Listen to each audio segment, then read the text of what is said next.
ओम शांति। 10 अप्रैल 2022 के अव्यक्त महावाक्य। पहले एक नज़र मुरली के मुख्य पॉइंट्स पर। आज बाप दादा ने कहा, उमंग उत्साह ही उड़ती कला का आधार है। उड़ती कला के पंख ज्ञान योग तो है ही, लेकिन प्रत्यक्ष रूप से सारी दिनचर्या में, हर दिन, हर समय, हर कर्म में एक नया उमंग उत्साह जरूर हो। भले कैसा भी कार्य हो, चाहे सफाई करने का हो, बर्तन मांजने का हो, कोई भी साधारण कर्म हो, लेकिन उसमें भी उमंग उत्साह नेचुरल और निरंतर होना चाहिए। रोज अमृत वेले अपने सामने सारा दिन किस स्मृति से उमंग उत्साह में रहें, वह वैरायटी उमंग उत्साह की पॉइंट्स इमर्ज करो। हर दिन की मुरली में उमंग उत्साह की भिन्न भिन्न पॉइंट्स होती हैं। वह उमंग उत्साह की विशेष पॉइंट डायरी में भी नोट करो और साथ ही बुद्धि में भी नोट करो। यह वैरायटी पॉइंट्स ही हर रोज नया उमंग उत्साह बढ़ाएंगी। सारा दिन केवल बिंदु याद करेंगे तो बोर हो जाएंगे, इसलिए कभी बाप के मिले हुए खजानों को सामने लाओ, कभी ज्ञान की पॉइंट्स का मनन करो या फिर रूह रिहान करो।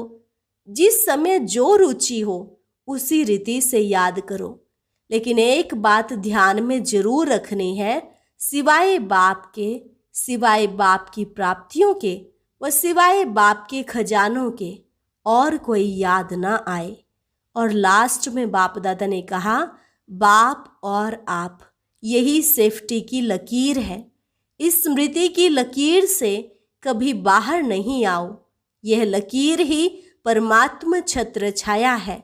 जब तक इस छत्र छाया की लकीर के अंदर है, तब तक माया की जरा भी हिम्मत नहीं जो कोई रुकावट या विघ्न डाले। और अब सुनते हैं महावाक्यों को विस्तार से। मुरली का सार, उड़ती कला का आधार, उमंग उत्साह के पंख। आज सर्व बच्चों के स्नेह संपन्न मिलन भावना और संपूर्ण बनने की श्रेष्ठ कामना के शुभ उमंग उत्साह के वाइब्रेशन बाप दादा देख रहे हैं। हर बच्चे के अंदर, उसमें भी इस कल्प में पहली बार मिलने वाले बच्चों का उत्साह और इस कल्प में अनेक बार मिलने वाले बच्चों का उत्साह अपना अपना है, जिसको आप अपनी भाषा में कहते हो नए बच्चे और पुराने बच्चे, लेकिन हैं सभी अति पुराने से पुराने, क्योंकि पुरानी पहचान बाप की तरफ, ब्राह्मण परिवार की तरफ आकर्षित कर यहाँ लाई है। यह सिर्फ निशानी मात्र कहा जाता है, नया और पुराना। तो नए बच्चों का उमंग उत्साह यही है कि थोड़े समय में बहुत आगे उड़ते हुए बाप समान बन करके दिखाएं। पुराने बच्चों का यही श्रेष्ठ संकल्प है कि जो बाप दादा से पालना मिली है, खजाना मिला है, उसका रिटर्न बाप के आगे सदा रखते रहें। दोनों का उमंग उत्साह श्रेष्ठ है और यही उमंग उत्साह पंख बन उड़ती कला की ओर ले जा रहा है। उड़ती कला के पंख ज्ञान योग तो है ही, लेकिन प्रत्यक्ष स्वरूप में, सारी दिनचर्या में, हर समय, हर कर्म में, हर दिन नया उमंग उत्साह स्वतः ही उत्पन्न होता है। जहाँ उमंग उत्साह है, वही उड़ती कला का आधार है। कैसा भी कार्य हो, चाहे सफाई करने का हो, बर्तन मांजने का हो, साधारण कर्म हो, लेकिन उसमें भी उमंग उत्साह नेचुरल और निरंतर होगा। ऐसे नहीं कि जब ज्ञान की पढ़ाई कर और करा रहे हैं, वो याद में बैठे हैं, किसको बिठा रहे हैं, वो आध्यात्मिक सेवा में बिजी हैं, तो उस समय सिर्फ उमंग उत्साह हो और साधारण कर्म हो तो स्थिति भी साधारण हो जाए, उमंग उत्साह भी साधारण हो जाए। यही उड़ती कला की निशानी नहीं। उड़ती कला वाली श्रेष्ठ आत्मा के उमंग उत्साह के पंख सदा ही उड़ते रहेंगे। तो बाप दादा सभी बच्चों के उमंग उत्साह को देख रहे हैं। पंख तो सभी के हैं, लेकिन कभी कभी उमंग उत्साह में उड़ते उड़ते थक जाते हैं। कोई छोटा बड़ा कारण बनता है, अर्थात रुकावट आती है। कभी तो प्यार से पार कर लेते हैं, लेकिन कभी घबरा जाते हैं, जिसको आप लोग कहते हो कंफ्यूज हो जाते हैं। इसलिए सहज पार नहीं करने के कारण थक जाते हैं। लेकिन थोड़ा थोड़ा थकते हैं, फिर भी लक्ष्य श्रेष्ठ है, मंजिल अति प्यारी लगती है, इसलिए उड़ने लग जाते हैं। श्रेष्ठ लक्ष्य और प्यारी मंजिल और बाप के प्यार का अनुभव थकावट से नीचे की स्थिति में ठहरने नहीं देता है, इसलिए फिर से उड़ने लग जाते हैं। तो बाप दादा बच्चों का यह खेल देखते रहते हैं। फिर भी बाप का प्यार रुकने नहीं देता और प्यार में मेजॉरिटी पास है, इसलिए रुकावट कितना भी रोकने की कोशिश करे और करती भी है। कभी कभी सोचते हैं कि बड़ा मुश्किल है, इससे तो जैसे थे वैसे बन जाए, लेकिन चाहते भी पास्ट लाइफ में जाने का मजा नहीं आता, क्योंकि पहले तो इस परमात्मा प्यार और देहधारियों का प्यार दोनों का अंतर सामने है। तो उड़ते उड़ते जब ठहरती कला में आ जाते हैं तो दो रास्तों के बीच में होते हैं और सोचते हैं इधर जाएं व उधर जाएं, कहाँ जाएं।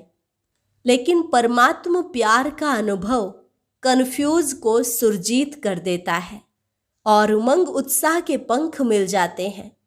इसलिए सोचते भी फिर ठहरती कला से उड़ती कला में उड़ जाते हैं।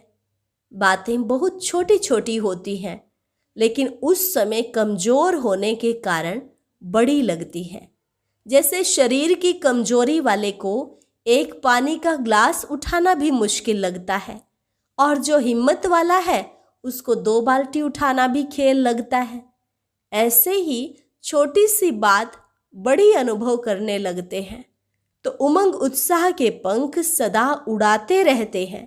रोज अमृत वेले अपने सामने सारा दिन किस स्मृति से उमंग उत्साह में रहें, वह वैरायटी उमंग उत्साह की पॉइंट्स इमर्ज करो। सिर्फ एक ही पॉइंट कि मैं ज्योतिर्बिंदु हूँ, बाप भी ज्योतिर्बिंदु है, घर जाना है, फिर राज्य में आना है, यह एक ही बात कभी कभी बच्चों को बोर कर देती है। फिर सोचते हैं कुछ नया चाहिए, लेकिन हर दिन की मुरली में उमंग उत्साह की भिन्न भिन्न पॉइंट्स होती हैं। वह उमंग उत्साह की विशेष पॉइंट अपने पास नोट करो। बहुत बड़ी लिस्ट बना सकते हैं, डायरी में भी नोट करो तो बुद्धि में भी नोट करो। जब बुद्धि में इमर्ज ना हो तो डायरी से इमर्ज करो। और वैरायटी पॉइंट्स हर रोज नया उमंग उत्साह बढ़ाएंगी। मनुष्य आत्मा का यह नेचर है कि वैरायटी पसंद आती है, इसलिए चाहे ज्ञान की पॉइंट मनन करो या रू रिहान करो, सारा दिन बिंदु याद करेंगे तो बोर हो जाएंगे। लेकिन बिंदु बाप भी है, बिंदु आप भी हो। संगम युग पर हीरो पार्टधारी भी हो, जीरो के साथ हीरो भी हो, सिर्फ जीरो नहीं हो। संगम युग पर हीरो होने के कारण सारे दिन में वैरायटी पार्ट बजाते हो।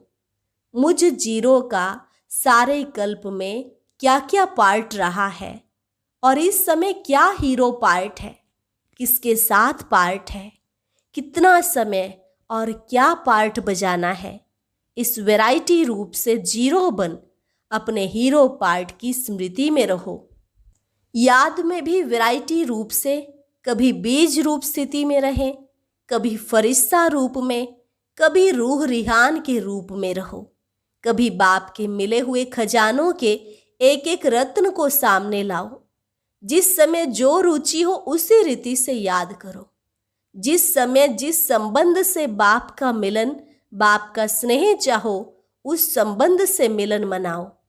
इसलिए जो सर्व संबंध से बाप ने आपको अपना बनाया और आपने भी बाप को सर्व संबंध से अपना बनाया। सिर्फ एक संबंध तो नहीं है, वैरायटी है ना।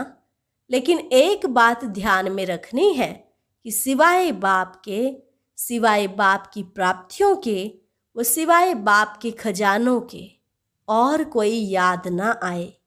वैरायटी प्राप्ति है, वैरायटी खजाने हैं, वैरायटी संबंध है, वैरायटी खुशी की बातें हैं, उमंग उत्साह की बातें हैं। उसी विधि से यूज करो। बाप और आप, यही सेफ्टी की लकीर है। इस स्मृति की लकीर से बाहर नहीं आओ। बस यह लकीर परमात्मा छत्र छाया है। जब तक इस छत्र छाया की लकीर के अंदर है तब तक कोई माया की हिम्मत नहीं। फिर मेहनत क्या होती, रुकावट क्या होती, विघ्न क्या होता? इन शब्दों से अविद्या हो जाएगी। जैसे आदि स्थापना के समय जब सत्युग की आत्माएं प्रवेश होती थी तो उन आत्माओं को विकार क्या होता है, दुख क्या होता, माया क्या होती है, इन शब्दों की अविद्या रहती थी। बच्चों को यह अनुभव है ना? पुराने तो इन बातों को जानते हैं।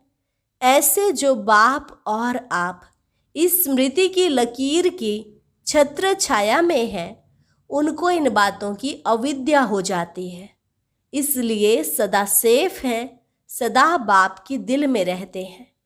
आप लोगों को दिल ज़्यादा पसंद आती है ना? सौगात भी हार्ट ही बनाकर लाते हो, केक भी हार्ट बनाते हो, बॉक्स भी हार्ट जैसा बनाते हो, तो रहते भी हार्ट में हो ना। बाप की हार्ट तरफ माया आ नहीं सकती।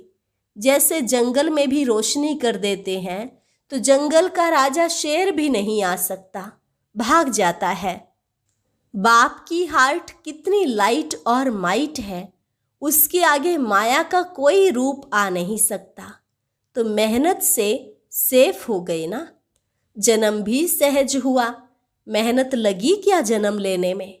बाप का परिचय मिला, पहचाना और सेकंड में अनुभव किया, बाप मेरा, मैं बाप का। जन्म सहज हुआ, भटकना नहीं पड़ा। आपके देश रूपी घर में बाप ने बच्चों को निमित्त बनाकर भेजा। ढूंढना व भटकना तो नहीं पड़ा, घर बैठे बाप मिला ना। यह तो अभी प्यार से भारत में आते हो मिलने, लेकिन परिचय तो वहाँ ही मिला, जन्म तो वहाँ मिला ना। जन्म अति सहज हुआ तो पालना भी अति सहज है। सिर्फ अनुभव करो और जाएंगे भी सहज ही। बाप के साथ साथ जाना है ना, या बीच में धर्मराजपुरी में रुकना है? सभी साथ चलने वाले हो ना। सभी का यह दृढ़ संकल्प है कि साथ हैं और साथ चलेंगे, और आगे भी ब्रह्मा बाप के साथ राज्य में व पार्ट में आएंगे। पक्का संकल्प है ना। चलते चलते थक जाएंगे तो रुक जाएंगे, फिर क्या करेंगे? क्योंकि बाप तो उस समय रुकेंगे नहीं। अभी रुक रहे हैं, अभी समय दिया है, उस समय नहीं रुकेंगे। उस समय तो सेकंड में उड़ेंगे। अभी नए नए बच्चों के लिए लेट हुआ है, लेकिन टू लेट का बोर्ड नहीं लगा है। अभी तो नई दुनिया आने के लिए नए नए बच्चों के लिए रुकी हुई है कि यह भी लास्ट सो फास्ट और फर्स्ट नंबर तक पहुंच जाए। सभी साथ जाने के लिए तैयार हो ना। जो इस कल्प में पहली बार आए हैं, बाप दादा मुबारक देते हैं। छोटे छोटे बच्चों पर बड़ों का प्यार होता है, तो बाप का और बड़े भाई बहनों का आप लोगों से विशेष प्यार है। लाडले हो गए ना। नए बच्चे लाडले हैं, चाहे नए हो व पुराने हो, सभी के लिए फास्ट गति फर्स्ट आने की है। छत्र छाया में रहना, सदा दिल में रहना, यही सबसे सहज तीव्र गति है। अपने आप को कभी भी बोर नहीं करो। सदा अपने आप के लिए वैरायटी रूप से उमंग उत्साह इमर्ज करो। डबल विदेशी कभी कभी कोई यह भी सोचते हैं कि हमारा कल्चर और इंडिया का कल्चर बहुत फर्क है। इंडियन कल्चर कभी पसंद आता, कभी नहीं आता, लेकिन यह तो ना इंडियन कल्चर है ना विदेश का कल्चर है, यह तो ब्राह्मण कल्चर है। ब्रह्मा कुमार, ब्रह्मा कुमारी, यह नाम तो सभी को पसंद है ना। ब्रह्मा बाप से भी बहुत प्यार है और बी के जीवन भी अति प्यारी है। कभी कभी सफ़ेद कपड़ों के बजाय रंगीन कपड़े याद आते हैं, क्योंकि सफ़ेद कपड़े जल्दी मैले हो जाते हैं। दफ्तर में जाते हो व कहाँ भी ऐसे स्थानों पर जाते हो तो जो ड्रेस आप पहनते हो उसके लिए बाप दादा मना नहीं करते, लेकिन उसी वृत्ति से नहीं पहनो कि हमारा फॉरेन कल्चर है, यही मेरी पर्सनैलिटी है। इस रीति से नहीं पहनो, सेवा भाव से भले पहनो, पर्सनैलिटी के लक्ष्य से नहीं। ब्राह्मण जीवन का लक्ष्य हो, सेवा अर्थ, आवश्यकता अर्थ पहनते हो तो कोई मना नहीं, लेकिन वह भी निमित्त बनी हुई आत्माओं से वेरीफाई कराओ। ऐसे नहीं कि बाप दादा ने तो छुट्टी दे दी, फिर आप मना क्यों करते हो। कभी कभी बहुत हंसी की बातें करते हैं, जो मतलब के अक्षर होते हैं वह याद रखते हैं, लेकिन उसके पीछे जो कायदे की बात होती वह भूल जाते। होशियारी तो बाप दादा को अच्छी लगती है, लेकिन होशियारी लिमिट में हो, अनलिमिट में ना हो। खाओ पियो पहनो खेलो, लेकिन लिमिट में। तो कौन सा कल्चर पसंद है? जो ब्रह्मा बाप का कल्चर, वह ब्रह्मा कुमार कुमारियों का कल्चर है, पसंद है ना। इन्हों में एक बात अच्छी है जो साफ बोल देते हैं, सभी एक जैसे नहीं हैं। कोई कोई ऐसे हैं जो अपनी कमजोरी वर्णन करते हैं, लेकिन विम्जिकल बन जाते हैं, बार बार वही स्मृति में लाते रहते, मैं कमजोर हूँ। ऐसे नाजुक नहीं बनो, विशेषताओं को भूल जाएंगे, कमजोरी को ही सोचते रहेंगे। यह नहीं करना। कमजोरी सुनाओ जरूर, लेकिन जब बाप को दी तो फिर किसके पास रही? फिर क्यों यह सोचते हो मैं ऐसा हूँ? बाप को दे दिया ना। बाप दादा को पत्र लिख कमजोरियों को दे देते हो, या पत्र लिख बाप दादा के कमरे में रख देते हो, तो फिर सोचते हो जवाब तो मिला नहीं। बाप दादा ऐसे जवाब नहीं देते। जो कमी आपने दे दी तो बाप दादा उसी जगह पर आपको शक्ति, खुशी, उमंग, उत्साह भर देता है।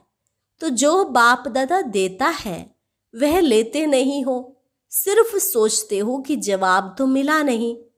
जो बाप देता है उसको लेने का प्रयत्न करो, जवाब का इंतजार नहीं करो।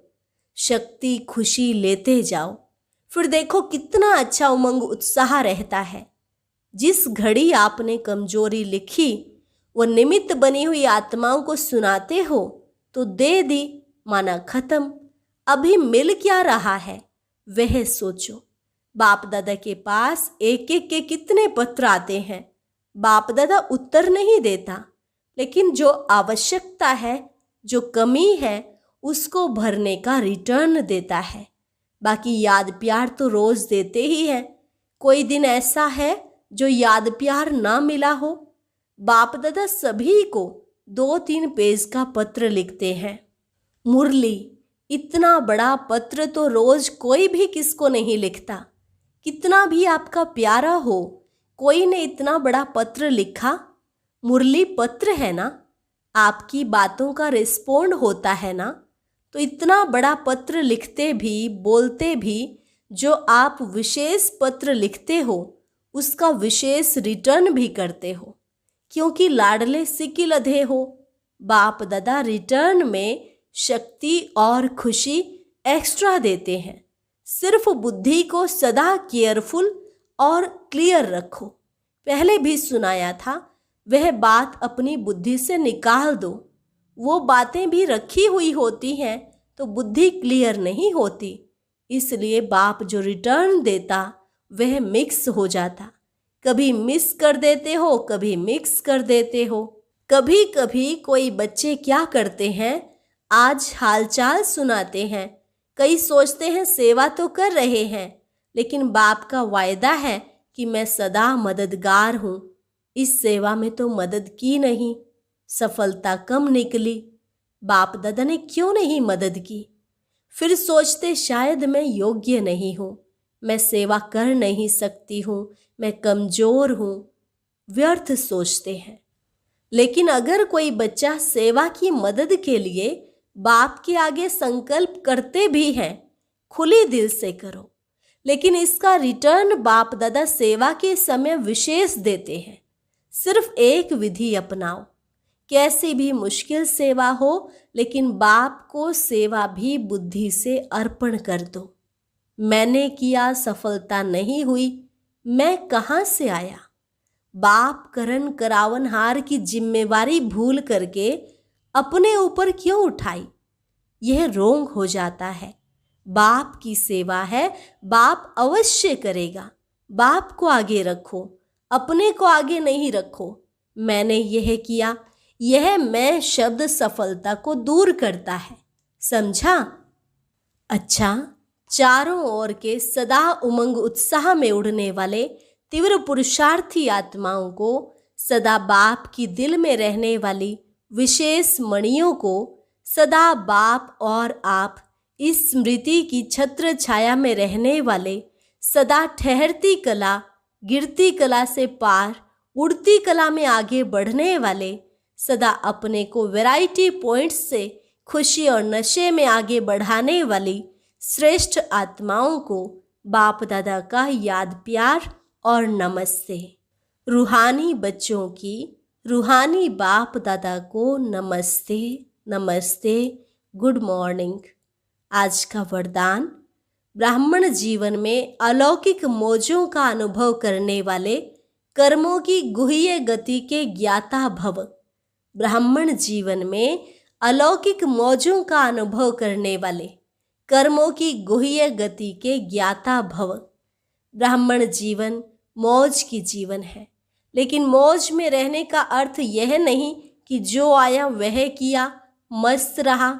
यह अल्पकाल के सुख की मौज व अल्पकाल के संबंध संपर्क की मौज सदा काल की प्रसन्न चित्त स्थिति से भिन्न है। जो आया वह बोला, जो आया वह किया। हम तो मौज में रहते हैं, ऐसे अल्पकाल के मनमौजी नहीं बनो। सदा काल की रूहानी अलौकिक मौज में रहो। यही यथार्थ ब्राह्मण जीवन है। मौज के साथ कर्मों की गुह्य गति के ज्ञाता भी बनो। स्लोगन, अहम और वहम में आने के बजाय सर्व पर रहम करो। अहम और वहम में आने के बजाय सर्व पर रहम करो। अच्छा, और अब सुनते हैं आज का अव्यक्त ज्ञान मोती। ये एक बहुत संस्कारितापूर्ण वीडियो है, जरूर देखें, कोई भी मिस ना करे।